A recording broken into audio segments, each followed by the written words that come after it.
We'll start with properties of definite integrals. The first property, which is denoted by P0, is nothing but when we change the variable from x to t, it doesn't matter. The second property, named as P1, is upon interchanging the limits from a to b to a, the sign changes. And thus, if you have a to a of f of x, then it will give you value 0. The third property, P2, is a to b can be broken up as a to c plus c to b. It can also be broken from a to c, c to d, and then d to b into 3 parts.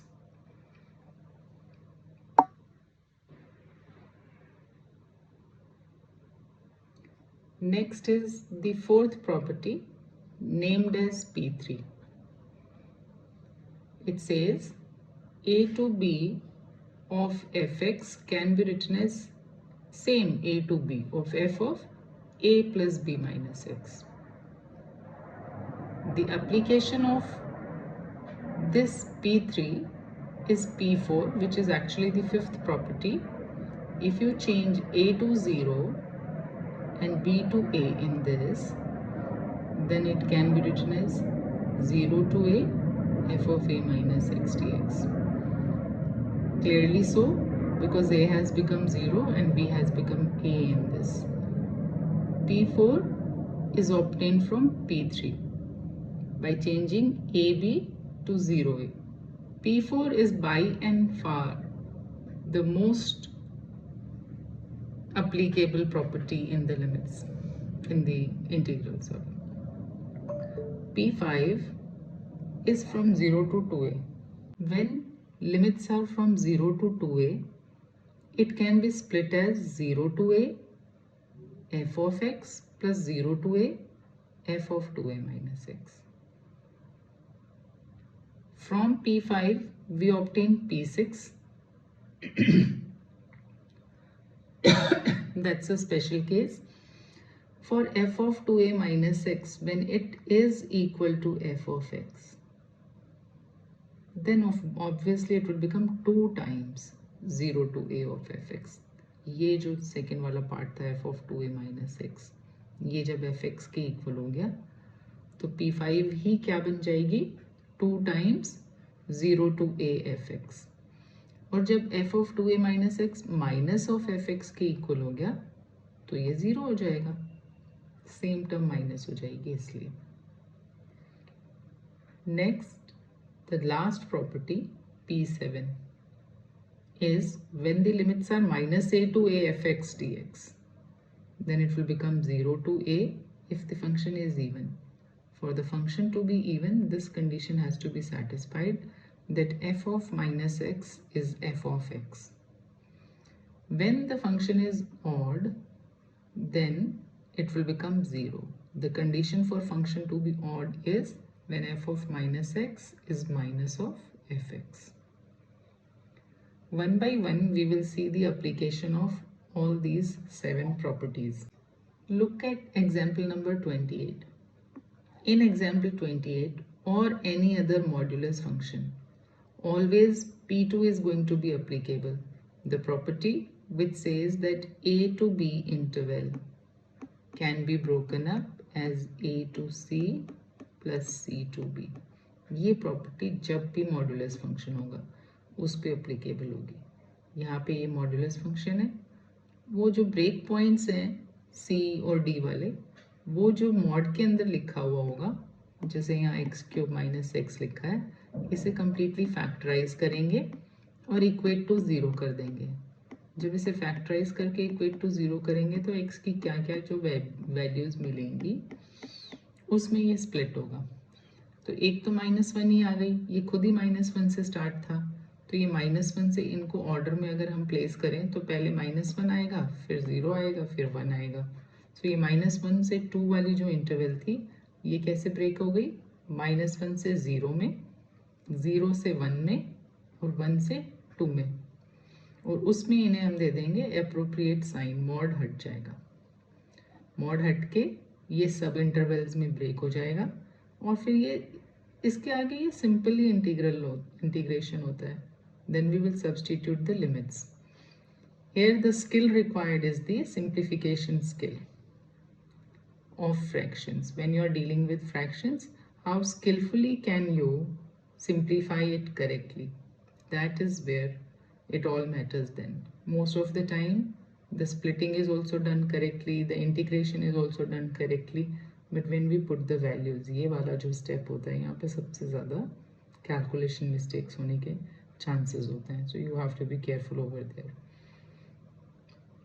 इसके बाद अगर आप देखोगे example number 29, तो इसमें जो limit दिखाई दे रही है वो -a to a के जैसी है, -π/4 से π/4. तो जब भी -a से a की जैसी लिमिट हो तब हम P7 अप्लीकेबल होगा उसको चेक करेंगे. sin² क्योंकि इवन फंक्शन है इसलिए P7 की वजह से ये जो -π/4 to π/4 था ये 2 times 0 to π/4 बन जाएगा. और फिर sin² को कैसे इंटीग्रेट करना है ये हमने 7.3 सेक्शन में सीखा था कि ट्रिग्नोमेट्रिक आइडेंटिटीज़ का कैसे यूज़ करते हैं हम. तो ये ट्रिग्नोमेट्रिक आइडेंटिटीज़ का यूज़ करते हुए we will be able to write sin² as 1 - cos 2x/2, integrate and put the values. In example number 30, we will be using P4 because the limit is 0 to a type, and example 30 is a very important question. इसमें आप notice करो कि यहाँ पे ये जो x लिखा हुआ है ये P4 के एप्लीकेशन से यहाँ से गायब होगा. जब हम इस फंक्शन पे P4 लगा लेते हैं तो यहाँ π - x मिलता है. फिर 1 + 2 जब हम करते हैं तो हमें मिलता है x + π - x. Because of that, x goes away and only pi remains. We will see the illustration of this in one of the exercise questions. But you please do this. इसके बाद ना ये इंटीग्रल डिफिकल्ट है नहीं, ऊपर sign है और नीचे cos² की टर्म है, तो इसको हम सब्स्टिट्यूशन से आराम से इंटीग्रेट कर सकते हैं. cos x को t लोगे तो sin x dx उसका डेरिवेटिव आ जाएगा. सो सब्स्टिट्यूशन से इसकी बात बन जाएगी. जब आप आते हो एग्जाम्पल नंबर 31 पे तो आप फिर से देखते हो कि limit -a to a type की है, -1 से 1 पे हैं ये लिमिट्स. उस समय पे आपको फंक्शन को ही चेक करना है कि वो फंक्शन ऑड है या वो फंक्शन इवन है. तो अगर तो वो फंक्शन ऑड है तो डायरेक्टली आंसर हो जाएगा आपका 0. और क्योंकि यहाँ पे साइन की जो पावर है वो 5 है तो it is going to turn out to be an odd function. Cos doesn't matter because cos of -x is cos x only. So cos x is an even function. Sin is an odd function. So if you have sin of x, then sin of -x gives you minus of sin x. Then you check whether the power of sin is odd or even. If it's even, it again becomes even function. But अगर ये odd होता है तो minus का sign आपको मिल जाएगा.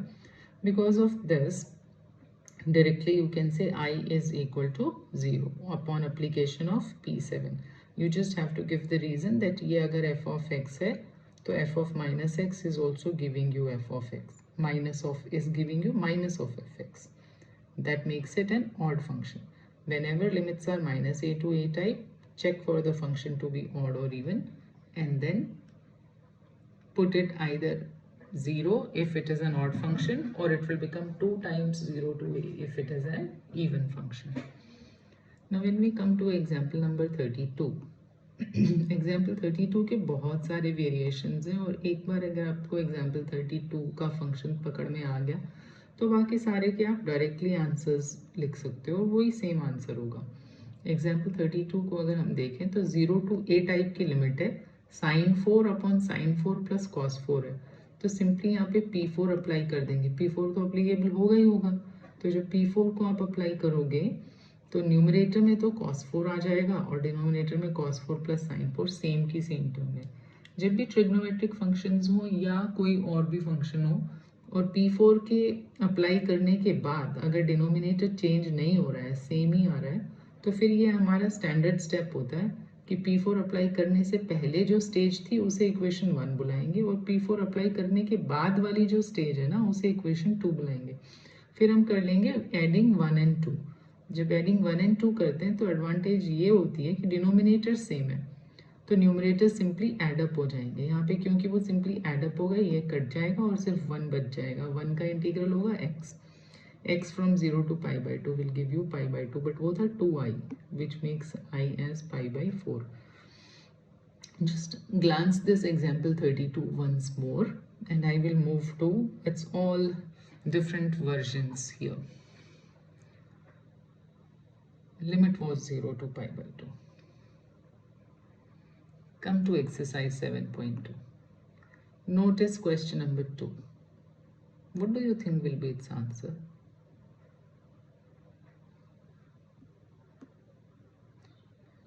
For 2, 3, 4, all of them. Without even solving, can you tell the answer? Yes, there is one commonality in all of them. The example we did just now and this question 2, 3 and 4, the commonality is limit है इसकी 0 से pi by 2, सबकी 0 से pi by 2 है। और इसमें जब हम P4 अप्लाई कर लेंगे तो P4 अप्लाई करने से न्यूमरेटर और डिनोमिनेटर दोनों कट हो जाएंगे, which gives you again pi by 4 is answer of 2, 3 and 4. इसी तरह से और भी कोई आपके जो फ्रैक्शनल पावर साइन कॉस की होगी, जैसे कि इसमें है 2 में रूट ऑफ साइन x था, 3 में साइन रेज टू 5/2 था। तो अगर ये प्रॉपर्टी आपको ध्यान में नहीं आए ना तो ये बहुत डिफिकल्ट लगने लग जाता है। प्रॉपर्टी अगर आपको ध्यान में है तो फिर इसका सीधा आंसर pi by 4 हो जाएगा upon application of P4. Similar is this. कभी कभी ना ऐसे एग्जैक्टली नहीं दिया हुआ है, ये इस तरीके का 2, 3, 4 के जैसे थोड़ा सा डिफरेंट क्वेश्चन दिया होता है और फिर उसकी हमें समझ में नहीं आती कि हम करें क्या। Look at example number 33। ये एग्जाम्पल नंबर 33 बहुत ही इंपॉर्टेंट क्वेश्चन है। एग्जाम्पल 33 में दे रखा है pi by 6 to pi by 3 dx upon 1 plus root of tan x. अब ये जो 1 plus root of tan x है ना, at the outset if we do not have any idea it looks like very complicated integral। करें क्या इसमें हम आगे?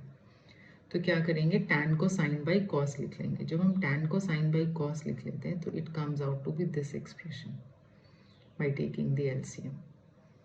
Root of cos x goes up and this is what we get. Now instead of the limits as 0 to pi by 2, वैसी नहीं है यहाँ पे लिमिट, यहाँ पे लिमिट है pi by 6 से pi by 3। तो a to b टाइप है, तो ये P4 नहीं P3 का एप्लीकेशन होगा। So P3 है a to b fx dx will become x will be replaced by a plus b minus x. That's exactly done over here. सो जो numerator में cos x था उसमें x की जगह पे आएगा pi by 3 plus pi by 6 minus x। pi by 3 plus pi by 6 आपको pi by 2 दे देता है, तो ये pi by 2 minus x बन जाता है this, and cos of pi by 2 minus x is sin x. That's how you get this. Similarly in the denominator cos of pi by 3 plus pi by 6 minus x will give you root of sin x and this will give you root of cos x. ये जो original equation थी इसको हम equation 1 यहाँ लिखी हुई है नाम देंगे, उस पर हमने अप्लाई की P3। इवन P3 अप्लाई करके अगर डिनोमिनेटर सेम बन रहा है हमारा तो हम उसको इक्वेशन 2 बुलाएंगे, जैसे कि यहाँ पे बुला रखी है। फिर हम इन दोनों को ऐड कर देंगे, ये भी आई था, ओरिजिनल इंटीग्रल को भी आई से डिनोट किया था। आई प्लस आई करने पे लेफ्ट साइड में आपको 2i मिलेगा, राइट साइड में आपको मिलेगा pi by 6 to pi by 3. Can you see denominator is same and even the numerator becomes same upon adding and it gets cut. Once it gets cut you are just left with dx over there whose integral is x. pi by 6 से pi by 3 limits put कर दो, इसका answer pi by 4 नहीं आएगा क्योंकि ये 0 to pi by 2 नहीं था।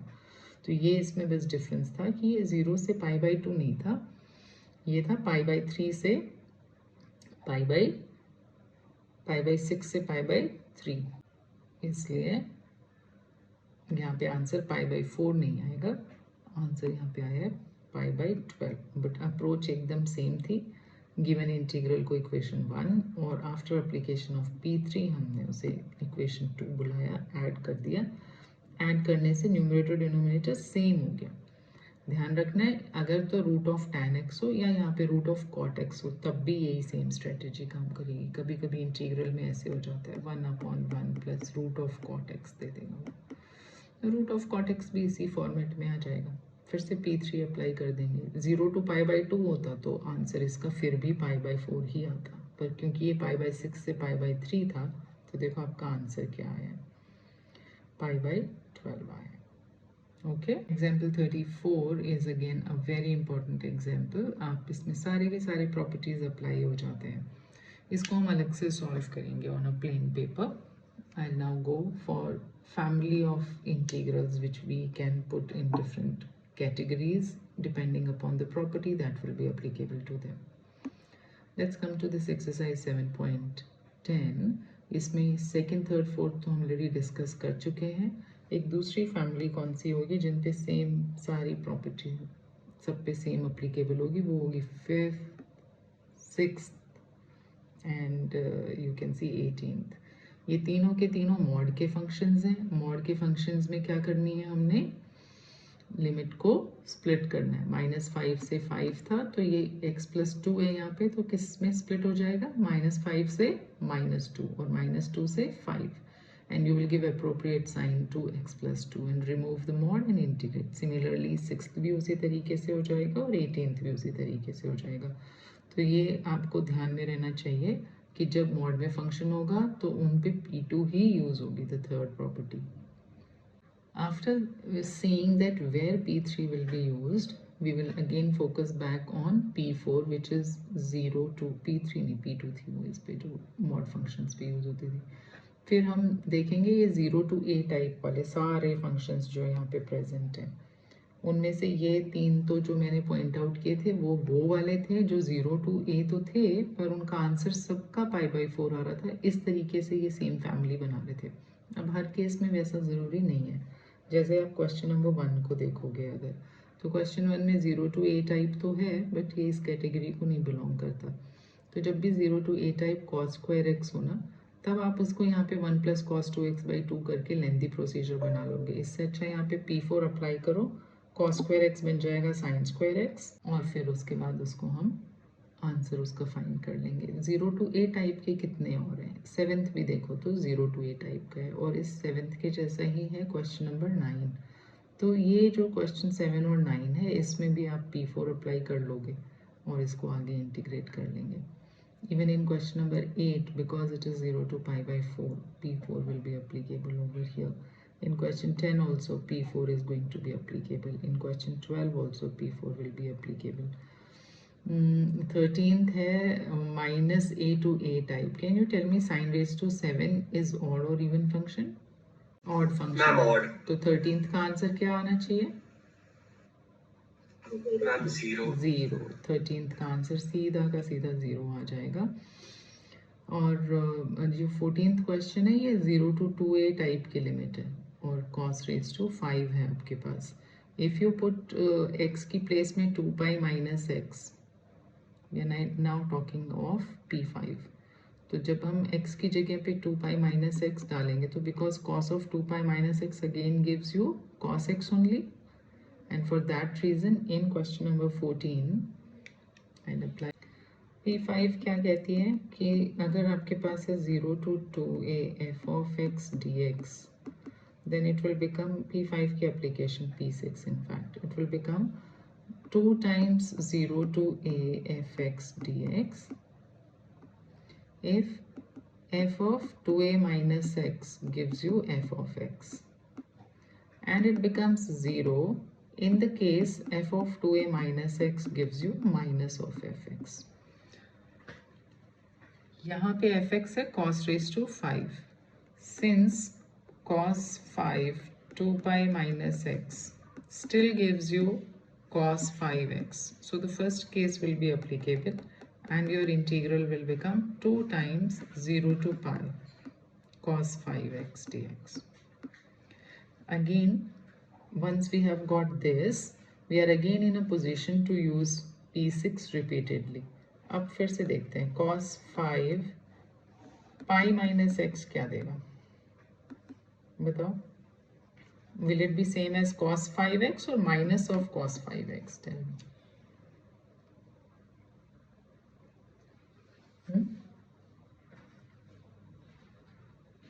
Cos pi minus x क्या होता है?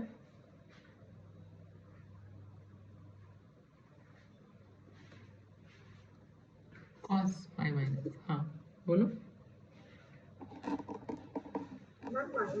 यस माइनस, तो ये माइनस देगा. सो अब की बार कौन सा वाला अप्लीकेबल हो गया आपका? ये P6 का. This is your P6.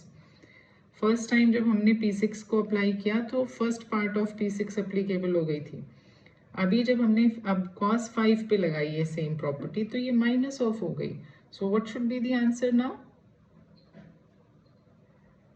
This integral will give you a 0. Question number 15 में फिर से क्या अप्लीकेबल होगा? 15 में 0 to a टाइप की लिमिट है तो 0 to a वाली अप्लीकेबल होगी. 16 में भी P4 अप्लीकेबल होगी. 17 में देखो ये फंक्शन रैशनल इरैशनल जैसे टर्म्स हैं इसमें, पर इसमें ब्यूटी इसकी ये है कि 0 to a टाइप लिमिट है. तो 0 to a टाइप है तो आप जब x को a माइनस एक्स से रिप्लेस कर दोगे ना तो न्यूमरेटर और डिनोमिनेटर दोनों सेम हो जाएंगे upon adding. Can you see that happening here? This will become a minus x, this becomes x, this becomes a minus x. When you add it becomes 1.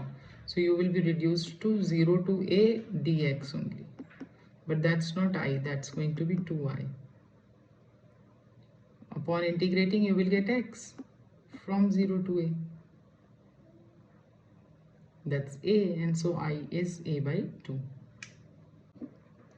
19th is very important 2 marks question. Is that show that 0 to a fx gx is 2 times this if f and g are defined as f of x is f of a minus x and g of x plus g of a minus x is 4. So I'll write this question number 19 over here. The left hand side of it is 0 to a fx gx dx. इस पे हम apply करेंगे P4 की वजह से ये क्या बन जाएगा? f of a minus x और ये बन जाएगा g of a minus x dx. हम ब्रैकेट में लिख दो. क्यों बनाएंगे? Because we have used P4 on it. अब हम गिवन का यूज करेंगे. गिवन में f of a minus x is same as f of x. तो ये बन जाएगा 0 से f of a minus x की जगह आप fx लिख पाओगे. But g of a minus x from this second condition will be 4 minus g of x from what was given to us. Let's now simplify it. It becomes 4 times f of x minus 0 to a f of x g of x dx. This all LHS was I. So we have I is equal to all this, which makes it I is equal to 4 times 0 to a f of x dx. What we have got over here is actually I only, the beginning step. So I can write this as minus I, and this minus I will go on the other side to make it 2i, and you have 2i is 4 times 0 to a f of x dx. अब ये 2 और ये cut जाएगा, and that is your RHS. Hence proved. Even this question number 20, wherein you have to find the value of this function and the limits you observe is from minus a to a. जैसे ही minus a to a आप देखो तो P7 की याद करो और देखो कि ये फंक्शन ऑड है या इवन है, क्योंकि ये वाला जो फंक्शन है 20th वाला ये बहुत सारे इंडिविजुअल फंक्शंस का सम है. तो फिर हमें हर एक फंक्शन के लिए देखना पड़ेगा कि वो ऑड है या इवन है. एक्स क्यूब क्या है? ऑड है या इवन है? X cube odd. X cos x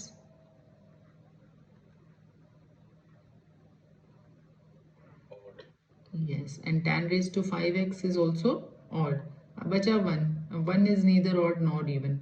तो ये जो इंटीग्रल दिया हुआ था -π/2 से π/2, बाकी सारे थे ऑड ही, उन सब का तो आंसर 0 ही हो जाना है। फिर बचा 1 dx which is simply dx, और फिर उसको जब आप इंटीग्रेट करोगे आपको सिर्फ x मिलेगा, x from -π/2 to π/2, that will give you a π/2 minus of -π/2, making it plus of π/2. So your answer is equal to π/2 plus π/2 is how much? Pi is the answer. C option is the answer. Even in question number 21 it can come as an MCQ, 20 also and 21 also. 21 में फिर से आप देखोगे 0 से π/2 log of 4 plus 3 sin x upon 4 plus 3 cos x लिखा हुआ है।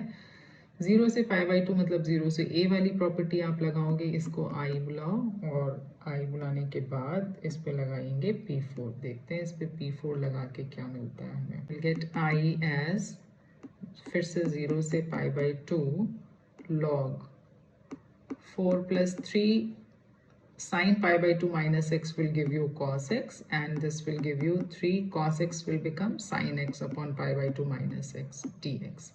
The given equation you can call as 1, and upon application of P4 we will call it 2. When you add 1 and 2, on the left hand side you have I plus I, 2 times I. On the right hand side you have 0 to π/2. पहले वाली term भी log में थी, दूसरी वाली भी log में है। 4 plus 3 sin x upon 4 plus 3 cos x, और इससे ऐड क्या हो रहा है, सेकेंड इक्वेशन की राइट साइड इसमें ऐड हो रही है। जब हम दो लॉग की टर्म को ऐड करते हैं तो वो जो उनके एंगल होते हैं वो आपस में हो जाते हैं मल्टीप्लाई, और जब ये मल्टीप्लाई होंगे तो क्या हो जाएगा, 1 मिलेगा, this dx. So you will have 2I is equal to 0 to π/2. Log mn will simply give you log 1. What is log 1?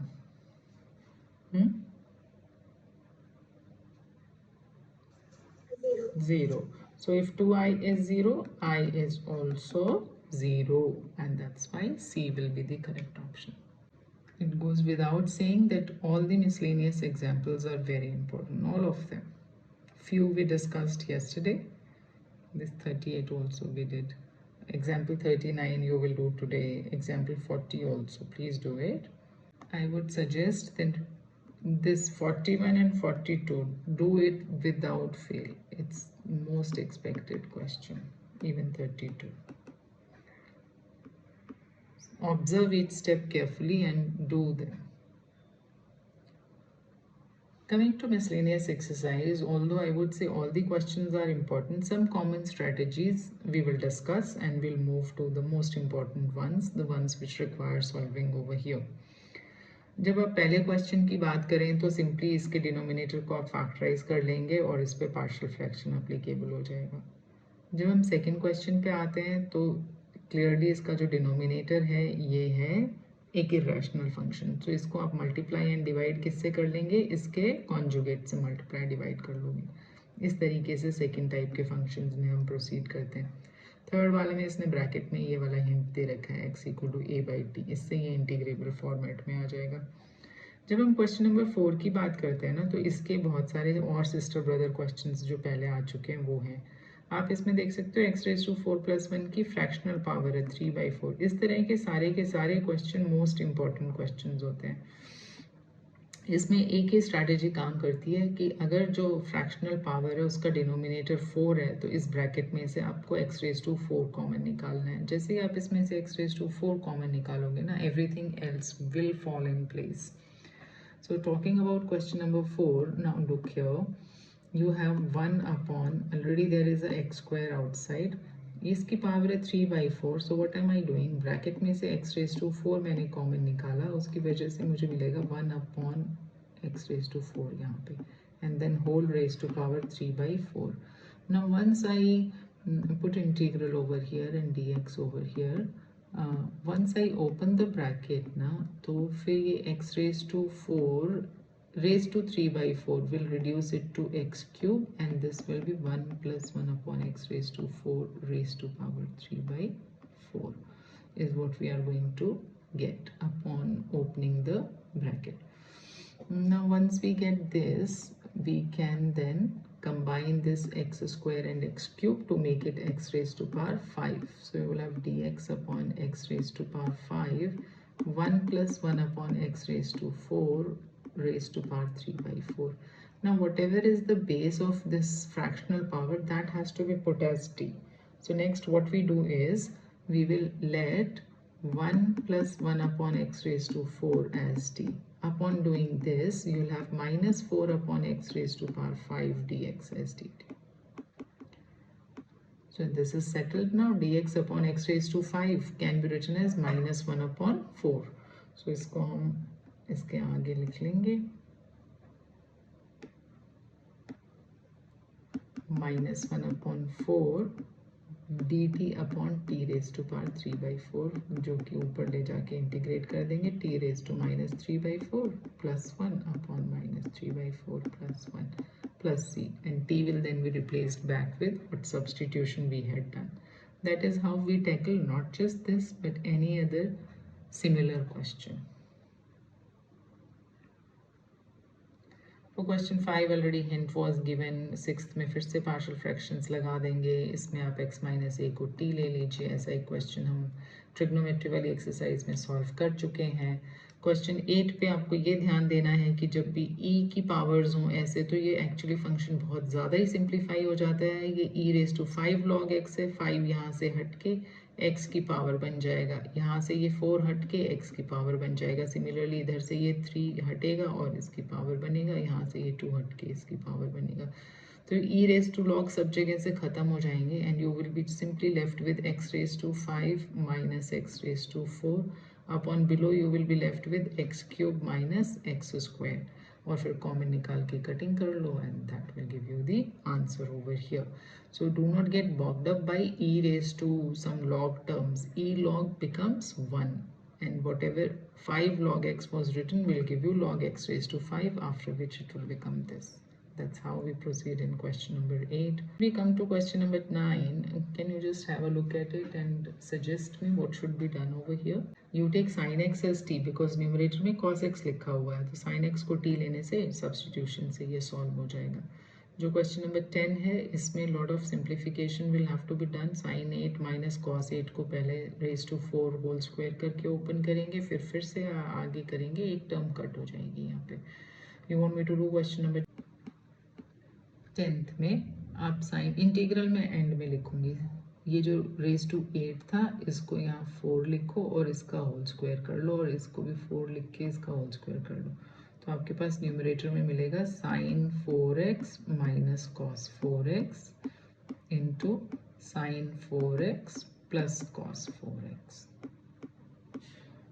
Upon आपको मिलेगा 1 minus 2 sine square x cos square x. Let's not disturb that. फिर से हमें पता है कि sign 4 minus cos 4 को हम और फैक्टराइज कर सकते हैं, which will give you sign square x minus cos square x into you will have sin square x plus cos square x, जो बन जाएगा 1. अब ये जो sin 4 plus cos 4 था, इस sin 4 plus cos 4 को मैं लिख सकती हूँ sin square x plus cos square x का होल स्क्वायर. पर जब इसका होल स्क्वायर आप करेंगे तो क्या हो जाएगा कि sin 4 plus cos 4 तो मिलेगा, एक एडिशनल टर्म मिल जाएगी 2 sin square x cos square x. उसे बैलेंस करने के लिए हम लिखेंगे minus 2 cos square x sin square x. Have you understood why this blue color term is written? I am writing it in place of this. इसकी जगह आया है ये. In place of this. Is it clear how we have written it?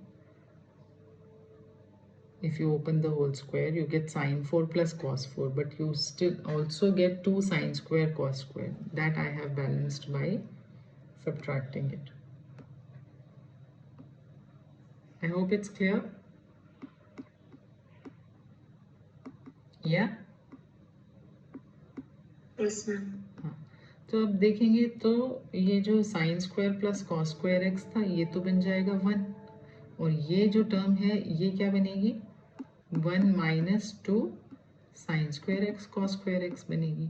This term I am writing. Okay, upon सिर्फ यहाँ पे sine square x minus cos square x बचेगा, that into 1 into this upon 1 minus 2 sine square x cos square x. Then this will get cut. Now what we are left with is simply minus of cos 2x. So ये जो मेरा integral था, ये integral सिर्फ इतना छोटा सा बच गया, माइनस कॉस 2x. इसको आप इंटीग्रेट कर सकते हो. क्या होता है माइनस कॉस 2x का integral?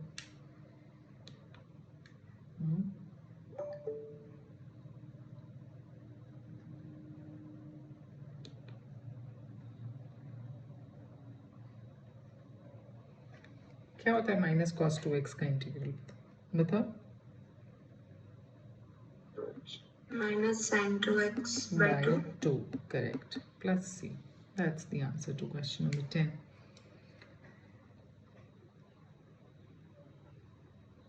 Question 11, we have already done it in the trigonometry wali application wali exercise.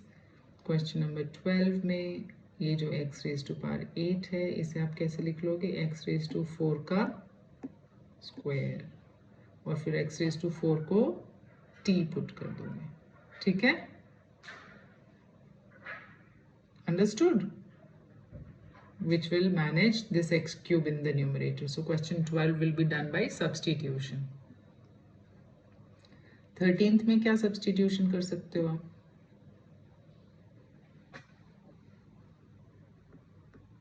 E raised to x as t. Yes, once you take e raised to x as t, then you get numerator as dt and denominator you get as 1 plus t into 2 plus t, which will then be dealt with partial fractions. इसके आगे आप कर लेंगे partial fractions से ये solve हो जाएगा. a upon plus b upon और a b find कर लोगे. 14th के जैसे हमने कल क्वेश्चन किए थे, ये कौन से वाला है 14th? आप जरा रिकलेक्ट करके बताओ क्या स्ट्रेटजी काम करेगी इसमें. 14th में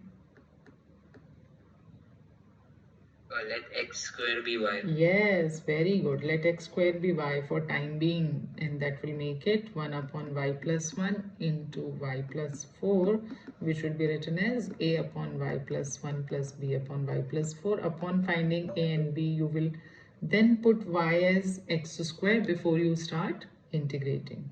We then have 15th one, cos cube x e raised to log sin x. e log का क्या हो जाएगा?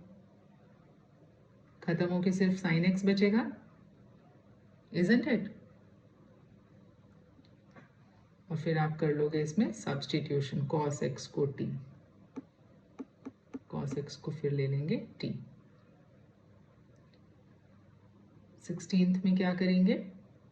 ये रेस टू जो माइनस टर्म थी इसको अपॉन में लेकर के आ जाओ, और ये e3 log x, अभी मैंने इस प्रीवियस क्वेश्चन में भी आपको 8th में बताया था, जब भी e raise to 3 log x, e raise to 5 log x जैसी टर्म्स हो, इवन यहाँ पे जो 15th में था e raise to log sin x, e log settle हो जाता है. कैसे सेटल हो जाता है? 16th में क्या कर लेंगे हम? e raise to 3 log x को क्या लिख सकते हो आप? x cube. Very good. So that will be written as x cube.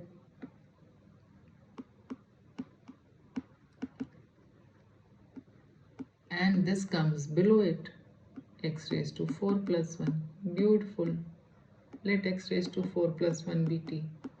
So इसका ओरिजिनल ये फॉर्म 16th ऐसे कॉम्प्लिकेट करके लिख के दे दिया, but it becomes this simple. ये बन गया. अब आप इसे इंटीग्रेट कर सकते हो simply. 17th, you have f dash of ax plus b, and then you have a f of ax plus b raised to power n. What will work here?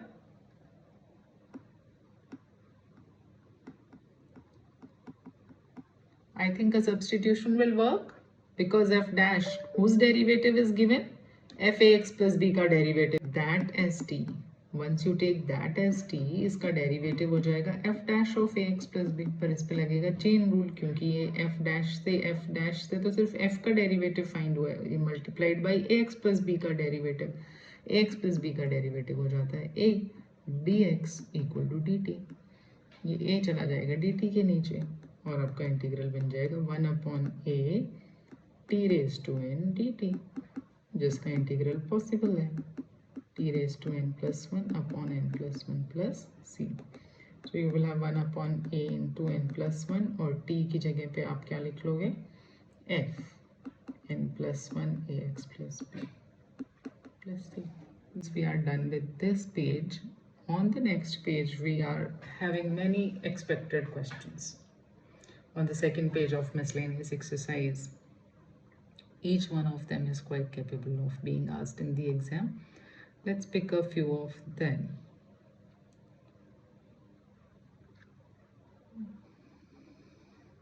The ones which I will skip is 21st, जिस पे partial fractions apply करके solve हो जाएगा. 23rd में क्या कर लोगे आप? ये जो 23rd के जैसे questions होते हैं ना, इसमें ये term को t लेने से काम बन जाता है, इसे t लो, इसको t लेके जब डिफ्रेंशिएट करोगे तो इस एक्सप्रेशन में बाकी जो भी बचा हुआ है वो सब dt में एडजस्ट हो जाएगा, and that will become dt.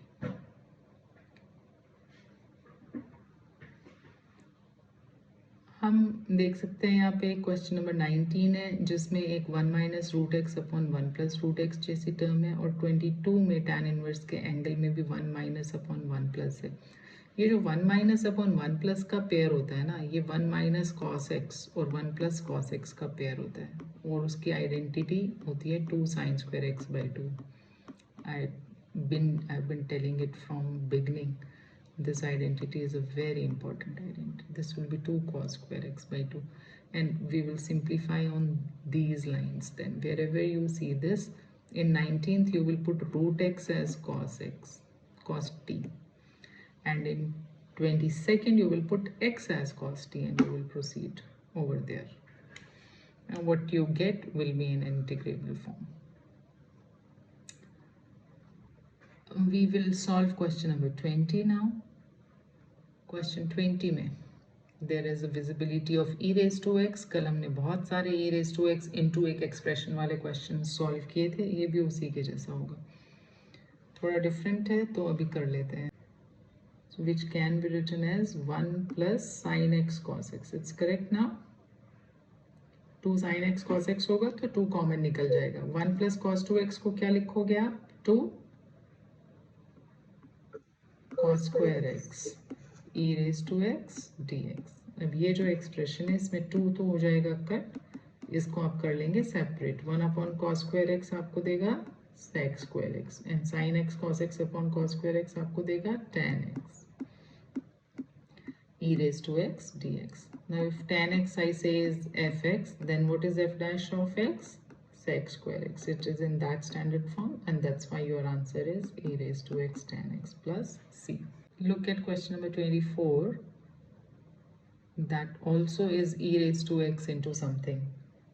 So whenever you have a e raised to x into something, in its place will be applicable a trigonometric identity, and we'll be able to write it as fx plus f dash of x. If you remember, the exact same expression without the definite integration was there in exercise 7.6, which we were doing yesterday.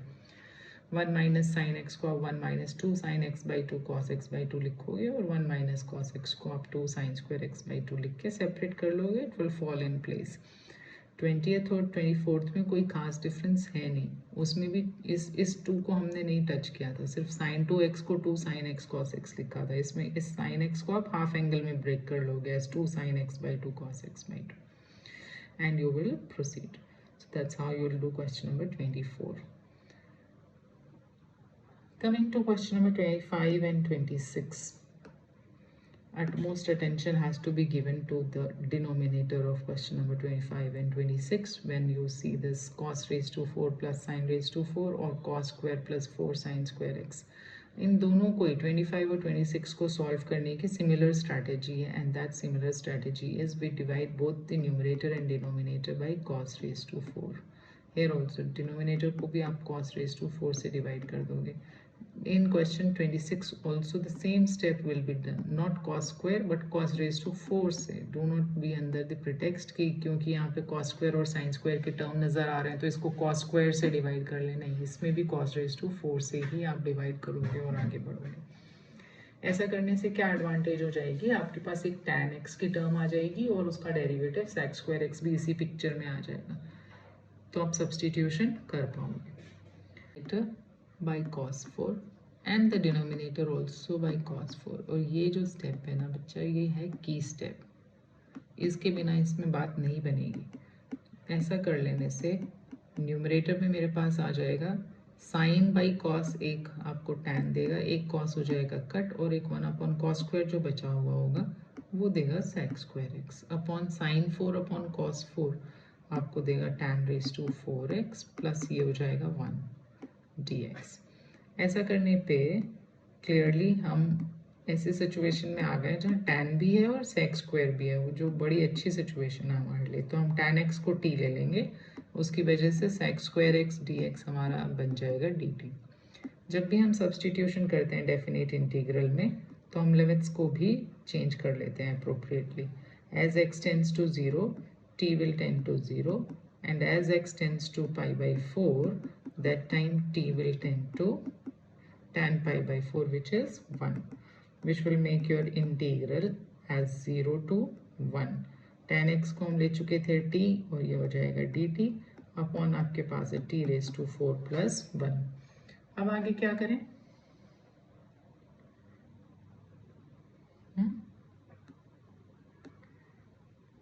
ऊपर तो t है, नीचे t raised to 4 है, क्या करना चाहिए अभी.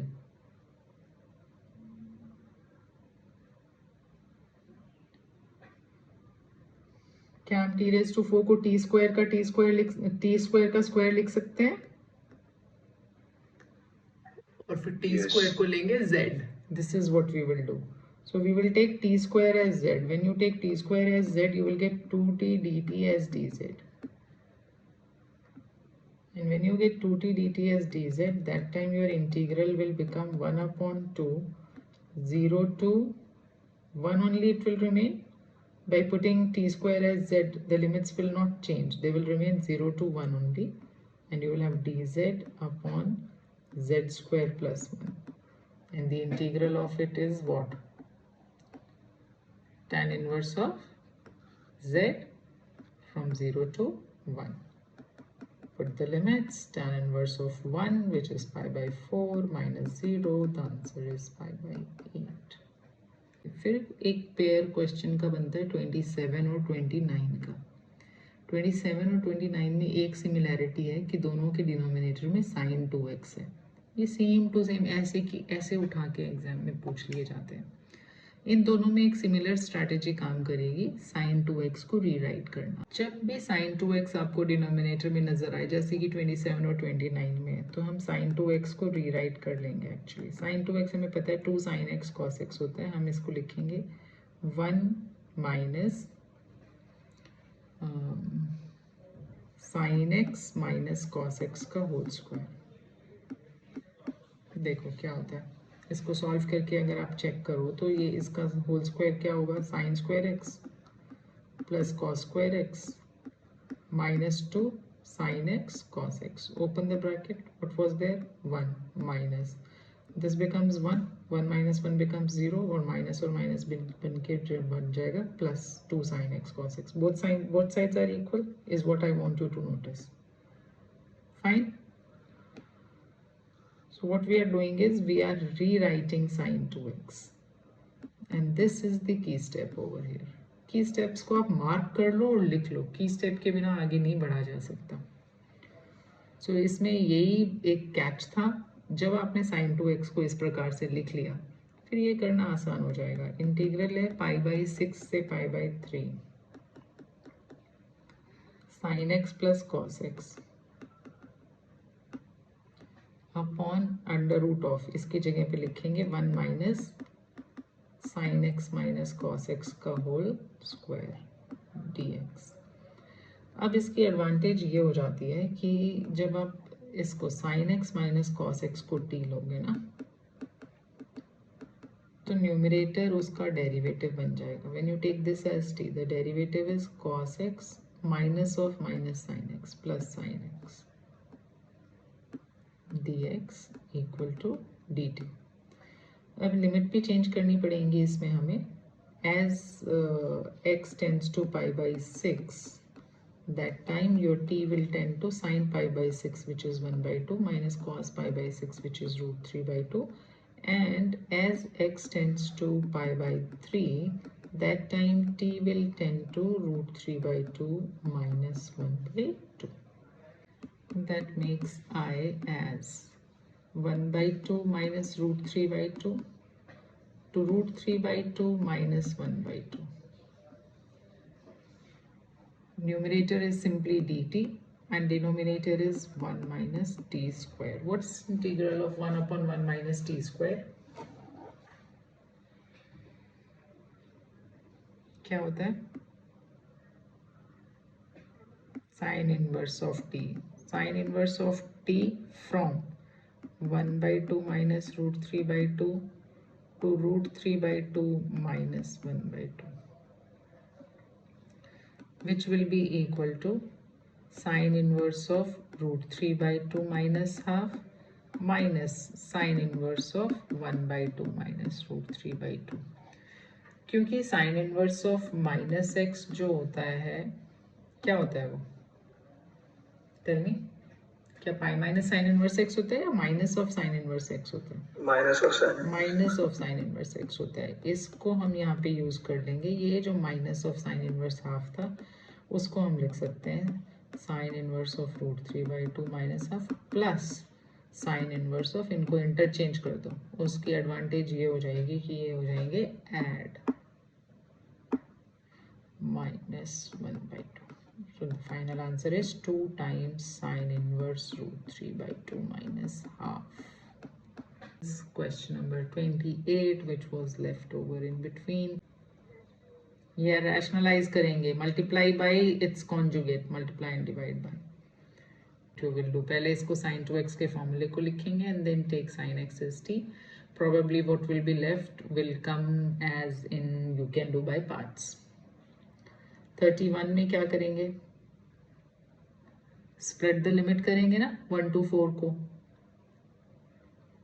या तो आप इसको 3 पार्ट में ब्रेक कर लो कि 1 to 4 mod x minus 1 plus 1 to 4 mod x minus 2 plus 1 to 4 mod x minus 3, और तीनों को इंडिविजुअली स्प्लिट कर लो। नहीं तो पूरे इस फंक्शन को आप स्प्लिट करके लिख लो और अप्रोप्रिएट लिमिट्स में 1 to 2 में ब्रेक होगी, 2 से 3 में और 3 से 4 में, 3 पार्ट्स में ब्रेक होगी ये लिमिट।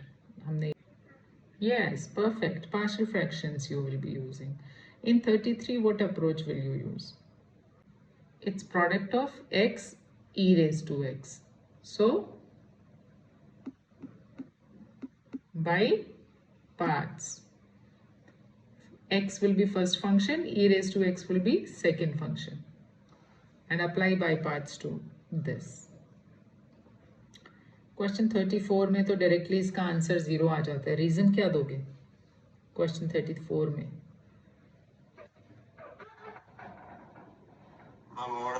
ऑड फंक्शन है ये, ऐसे एक नंबर के लिए पूछ लिए जाते हैं क्वेश्चन 34 के जैसा। ये ऑड फंक्शन है इसलिए इसका आंसर 0 है।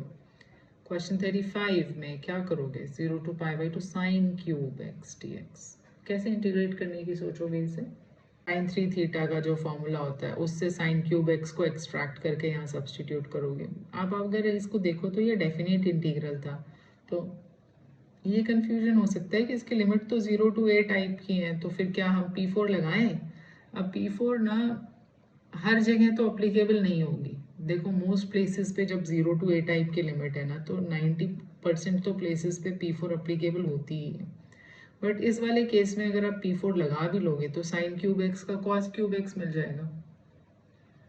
फिर cos क्यूब x को इंटीग्रेट करना पड़ेगा, या ऐड भी कर दोगे तो और मुसीबत बढ़ा लोगे अपनी, sin cube x plus cos cube x होगा आपके पास। अगर तो ये sin स्क्वायर x होता ना तो p4 बिल्कुल परफेक्टली यूज हो सकती थी यहाँ पे, क्योंकि sin स्क्वायर x बन जाता cos स्क्वायर x p4 लगाने से, और वो ऐड करने से sin square x plus cos square x की आइडेंटिटी देता, जो कि sin क्यूब x और cos क्यूब x अगर आपको इंटीग्रेट करने दिया हुआ है 0 से π/2 में तो अप्लीकेबल नहीं होगा, क्योंकि sin cube x plus cos cube x की आइडेंटिटी कोई मदद नहीं करने वाली इसके इंटीग्रेशन में मुझे। सो इस वाली सिचुएशन में हम क्या कर लेंगे, इसमें हम sin क्यूब को sin 3x के फॉर्मूले से एक्सट्रैक्ट करके लिख लेंगे, जो sin 3x का फॉर्मूला था, और इसे इंटीग्रेट करेंगे, लिमिट डाल देंगे 0 से π/2, और कोई चारा नहीं है यहाँ पे। Now come to question number 36, जो कि है 2 tan raised to 3x। tan cube को कैसे इंटीग्रेट करने की सोचोगे आप? We will take this 2 out and split it as tan square x into tan x, and then this tan square x will be written as, what do we write in place of tan square? Sec square x minus 1 into tan x dx. So you will have to, इसको multiply कर लेंगे जब हम, तो मिलेगा sec square x into tan x dx minus tan x dx। 0 से π/4 है ये भी 0 से π/4 है। इसमें जो I1 है वो कैसे सॉल्व करेंगे हम? Let tan x be t, as a result of that sec square x dx becomes dt. Also our limits will change. As x tends to 0, that time t will tend to tan 0, which is 0, and as x tends to π/4, that time t will tend to tan π/4, which is 1. I2 में किसी substitution की जरूरत नहीं है, I2 simply integrate हो जाएगा। सो limits हो गई 0 से 1, और ये हो गया t dt minus log of, क्या होता है tan x का integral, sec x from 0 to π/4. Close the bracket. Put the limit values, that will give you the answer. You will have 2 times t square by 2 from 0 to 1 minus, you have log sec π/4 minus log sec 0. Close the bracket. You have 2 times 1 by 2 minus, again start the bracket, you have log root 2 minus log 1 becomes 0. Multiply this 2 inside, you will have 1 minus 2 times log of root 2, which is 1 minus log 2. 37. You just have sin inverse x. What will you multiply it with? Into 1. Sin inverse x into 1, and you do it by parts. Okay? Sin inverse x अकेला हो, या cos inverse x हो, या tan inverse x हो, या sec inverse x हो, उनको into 1 करके बाय पार्ट्स करेंगे। इवन जो log के फंक्शंस होते हैं into 1 करके बाय पार्ट्स करेंगे, अगर कुछ और नहीं मल्टीप्लाइड है, केवल log x है तब। 38 में क्या करना चाहोगे? 38 एक बहुत ही important MCQ है। You write it as 1 by, so you write it as e raised to x plus 1 by e raised to x. Take the LCM, तो ये हो जाएगा e raised to x into x, e raised to x square और 2x plus 1, और denominator से में, जो denominator में e raised to x है वो चला जाएगा न्यूमरेटर में। अब आप ले लोगे substitution, we will say let e raised to x be t. When you take e raised to x as t, then again e raised to x dx will give you dt, and your integral becomes dt upon t square plus 1. Yes, tan inverse t, so it's tan inverse of t plus c. So tan inverse e raised to x plus c, which is the correct option.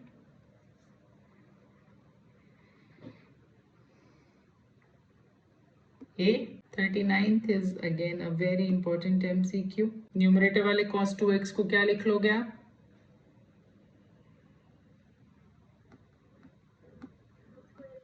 Yes, cos square x minus sin square x upon you already have a sin x plus cos x का whole square dx. अब आप numerator के a square minus b square से इसको cut कर लोगे plus sine x into you will have cos x minus sine x upon sine x plus cos x का whole square. फिर इसको कट कर दो. अब क्या कर लेंगे? Let sine x plus cos x be equal to t. उसकी वजह से क्या हो जाएगा? साइन एक्स का डेरिवेटिव cos x और cos x का minus sine x dx equal to dt. तो ये dt बाई t हो गया. log t क्या आंसर है इसका?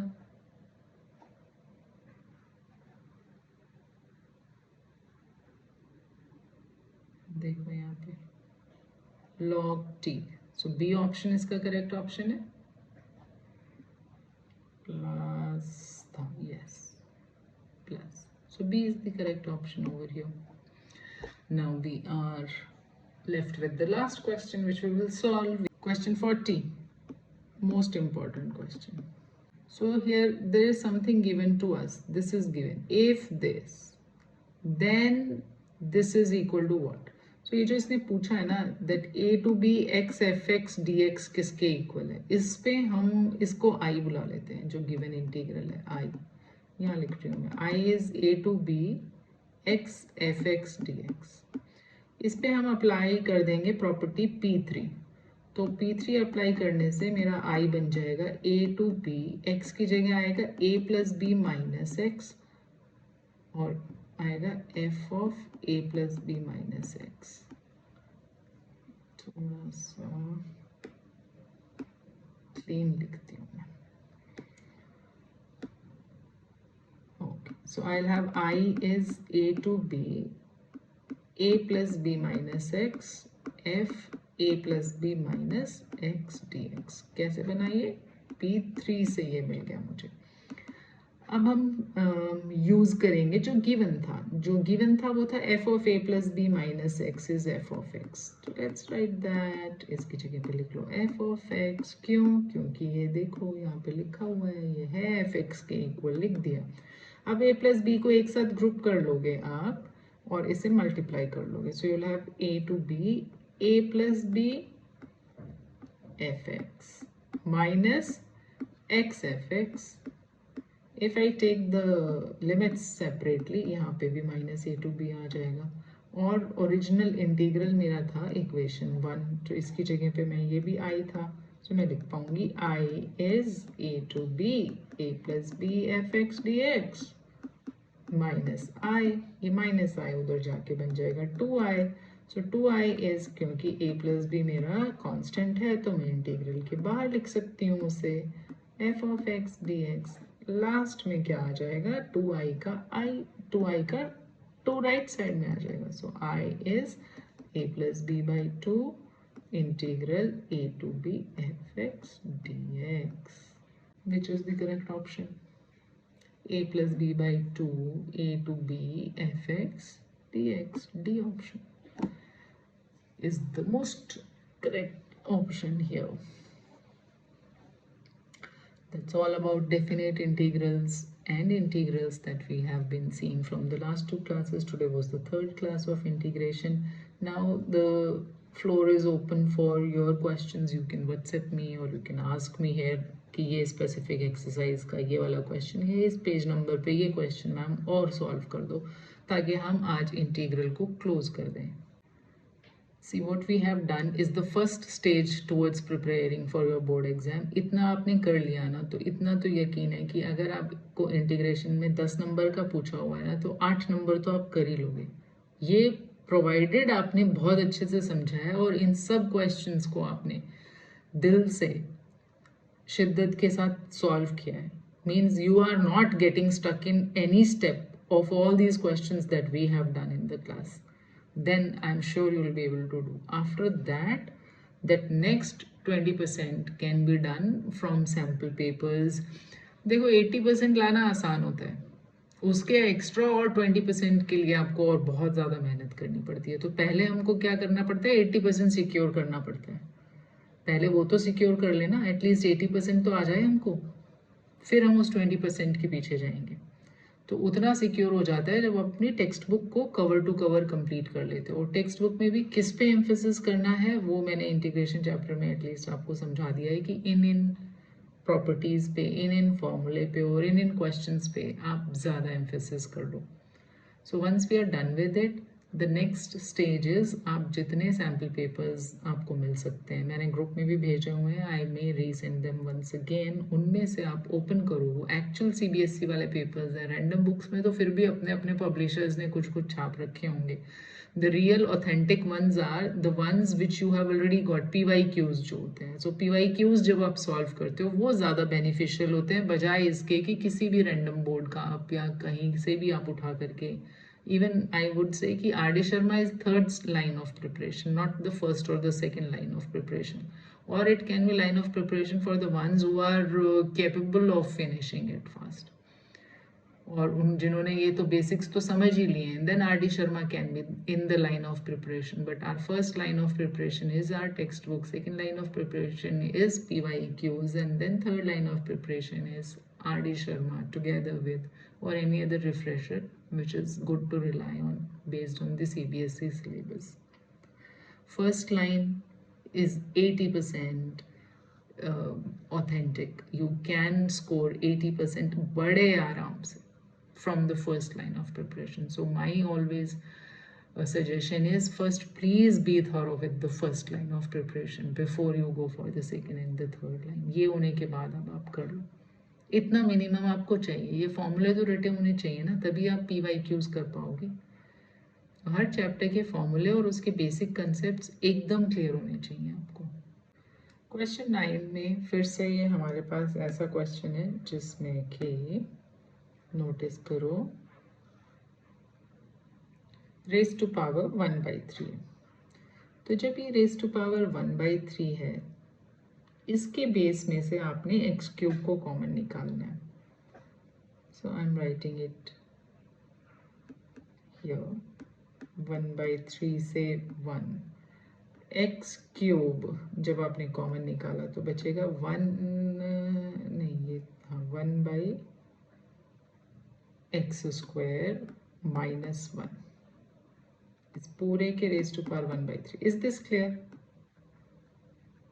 इस ब्रैकेट में से हाँ, अब आप मल्टीप्लाई एक्स क्यूब बैक करो, you will get the same thing. Upon you have x raise to power 4। अब इस रेस टू 1/3 को हम अंदर लेके आते हैं। सो यू हैव 1/3 से 1 x³ raise to 1/3 will simply give you x, then you have 1/x² minus यहाँ पे -1 रेस टू पावर 1/3, नीचे क्या था x रेस टू 4। अब क्या क्या हो जाएगा, ये x और ये कट के यहाँ पे x³ बच जाएगा। हमने जो फ्रैक्शनल पावर थी उसके बेस को t लेना है। So let 1/x² -1/t, 1/x² का डेरिवेटिव होता है -2/x³ dx will be dt. That will make your I as, आपने क्या करना है साथ के साथ में लिमिट्स भी चेंज करने पड़ेंगे हमें, तो लिमिट्स चेंज कर लो। जब ये सब्स्टिट्यूशन किया, as x tends to 1/3 that time t will tend to 8, 1/9 -1। क्या हो रहा है, t is tending to 1/3, 3 9 minus में 8 ना, and as x tends to 1 that time t tends to 0। Fine, ये सारे चेंजेस हम इनकॉर्पोरेट कर लेंगे। हम लेंगे 8 से 0 -1/2, क्योंकि ये था -2/x³, ये -1/2 इसकी वजह से आया है, ये -1/2 मैंने यहाँ सर्कल कर दिया। और बचा हुआ यहाँ पे क्या था इंटीग्रल में, 1/x² जो हमने t ले लिया था रेज टू 1/3 dt। यहाँ तक समझ में आ गया? Yes, हाँ। अब इसको इंटीग्रेट करके लिमिट्स पुट कर लो, -½ रहेगा बाहर, this will become t raise to 4/3 into यहाँ पे हो जाएगा 3/4. Limits are from 8 to 0. So you have minus 3/8 multiplied by 0 minus 8 की क्यूब रूट होती है 2 raised to power 4, है ना? क्यों बन गया ये 2 raised to 4? क्लियर हो गया? Yes, ma'am. Okay, so you have minus 3/8 plus हो जाएगा ये 3 into 2 raised to 4. So you will have कितना 16 by you have 8. So you have 8 2s are 6. Answer होगा इसका. Yes, ma'am. E option is the correct option. Most important questions. Differential equations is one chapter which if you do from textbook, then I say not 80%, not 90%, you are 100% prepared to face any question on differential equation in board. Textbook is the first and the second and the third line of preparation for differential equation. That much I can vouch for.